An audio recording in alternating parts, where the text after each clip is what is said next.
Friends, as part of Silver Jubilee celebration of Asian Fisheries Society Indian branch, it has organized a global symposium on eradicating malnutrition and hunger, opportunities and challenges.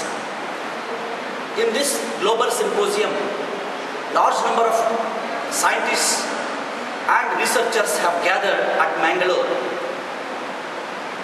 We have with us today Dr. M.V. Gupta, former ADG, Assistant Director General of World Fish Center in Malaysia. And Dr. M.V. Gupta is the first person in the world to receive World Food Prize Laureate. World Food Prize Laureate, and India is proud to have this good son who has brought laurels to the country. He is an investigator into the fish as a source of health food, how fish can bring down the hunger and malnutrition in the world. He is the honored invitee, delegate, scientist to this symposium.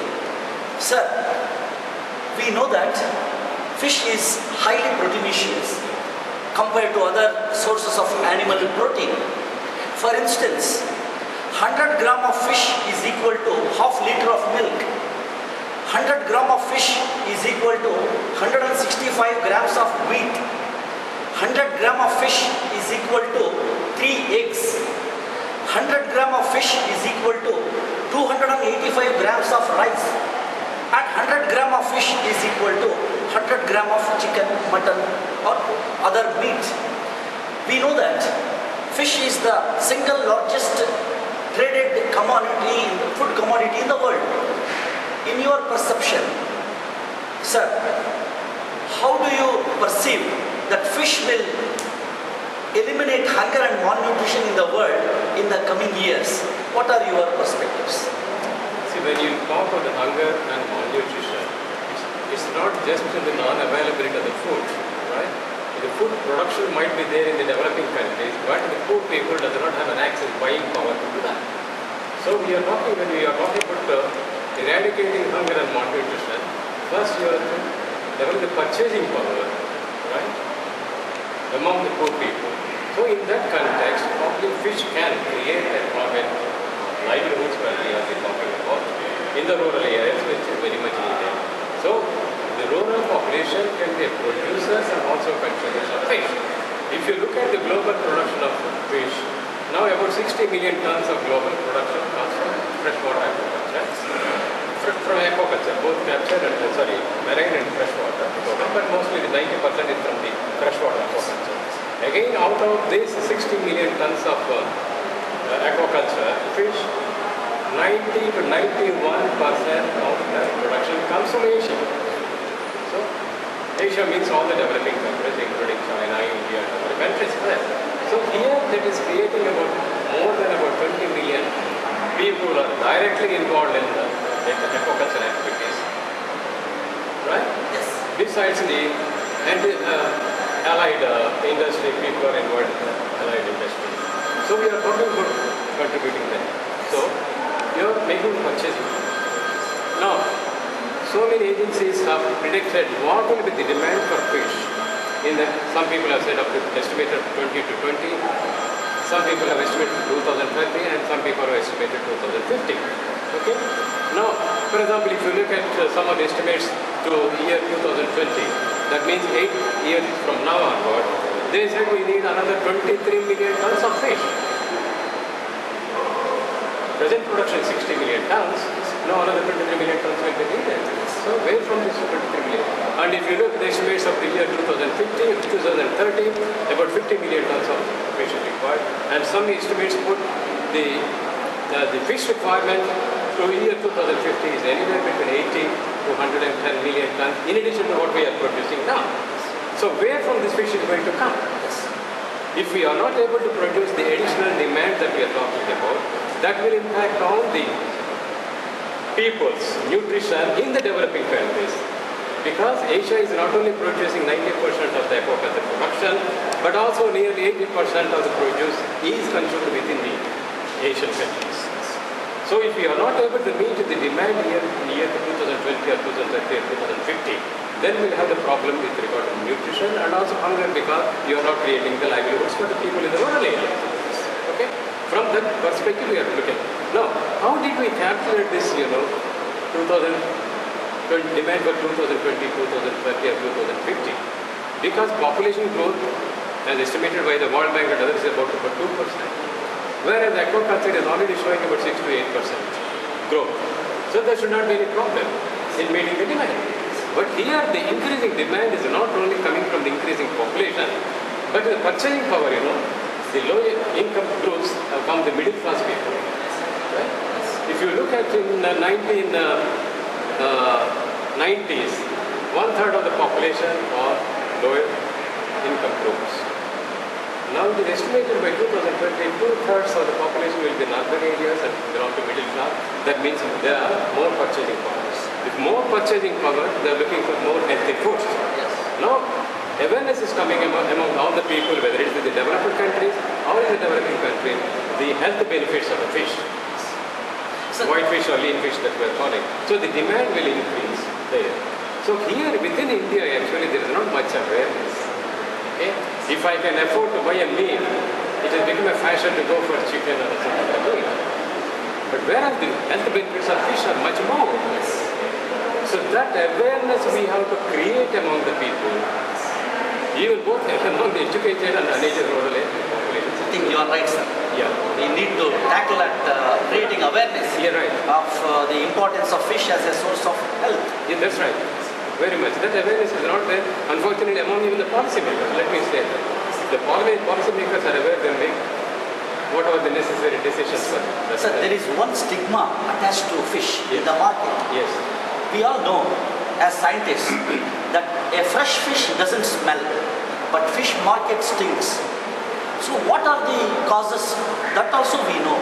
We don't have the cleanliness and hygiene maintained in fish markets. Right. Fish is not sold in the most fresh condition. Fish is often sold, already it is losing its luster of the sheen of freshness. Yeah. But if we look at any fisherman community, probably no fisherman would take home a stale fish. They would invariably eat fresh fish. Yes. So, don't you think we must also pay attention towards projecting fish as not only a source of nutrition, but also it is health giving and it is cheaper, and also we supply fish in the most fresh condition. What do you suggest how to accomplish these goals? I do agree with what you have been telling, because our now present arrangements either from the landing centers in case of capture fishing or from the pond sites in the cases of aquaculture to the market. Sometimes it's a long transportation that takes place, and also a long time is involved right from the capturing the fish to reaching the market. Unfortunately, the way that you have talked about, carrying the fish in the open baskets in the hot sun and then sitting in the markets, even the markets are in unhygienic conditions. Okay? In most of the fish landing centers, we don't have a good quality ice, even ice availability. So if we are able to provide this good transportation, even small ice boxes are given to this fish vendor, they will be able to keep the fish in better condition. That's one thing. Second thing, the fish where they are sold also. Okay? Now if you look at the poultry, okay, they have improved so much in marketing aspects. Okay? You have the skinned poultry, you have the breast, you have the legs separately, and the frozen conditions are nicely displayed in the supermarkets and everything like that. So we are tempted to buy them. But presently the way the fish is sold in the market is in a very high unhygienic condition. So looking at the way that is being sold, people are averse to taking the fish and eating, even though they do. So what we need to do is we will create awareness and benefits of the fish and make it available to the people under the hygienic conditions. I think then the demand will increase and also the nutritional status of the people. Because still we say that fish is the cheapest animal protein, not only India, in most of the developing countries. So when we talk the fish, we are not talking the big size katla, rohum, bugal or something else. Even small fish of 5 to 10 grams size is more nutritious probably than big katla of 3 kg and 4 kilogram size. So the poor fishermen or poor rural population can afford the small fish which can be sold at a cheaper rate. So I think that's where we have to make an awareness both by scientists and also the policymakers. At College of Fisheries, Mangalore, we initiated an effort to create awareness among fishermen to maintain fish in the most fresh condition right from capture. This program was sponsored by Metro Company in Bangalore. Yes. Of course, they showed business interest.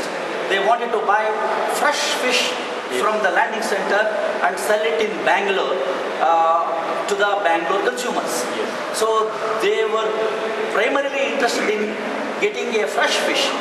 So this program went on very successfully. Just to make a point, Yes.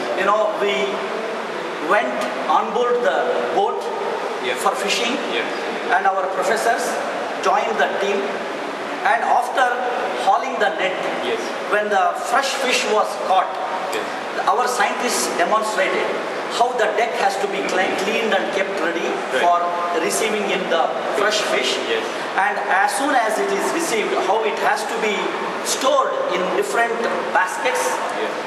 Nowadays plastic baskets, the containers are coming very handy, and our scientists have demonstrated that you must put one layer of ice flakes and then keep one layer of fish, and then put another layer of ice flakes and put another layer of fish, another layer of ice, another layer of fish. Like this, if you take care, fish will fetch very high price in the landing center. People are willing to pay. And then they realized the importance of that. And many fishermen, they are carrying sufficient ice with them. And of course, due to multi-day trawling that ever since got introduced, they are out in the sea catching fish for more than 10 days. So first day's catch has to be as fresh as 10th day catch. Hence, sufficient ice is anyway carried. And with this awareness, large number of fishermen have realized the benefit of using ice. And we hope that in the coastal area, other fishermen also will realize the importance of selling fish in the fresh condition. Sir, you have spared very valuable time, and what are your advice to the present day young scientists, fisheries scientists in this direction? I think the fisheries sector is a very good, is going to be very important in the future because our aquatic resources have been underutilized. Our present day productions are very low compared to some of our neighboring countries in Southeast Asia. Okay?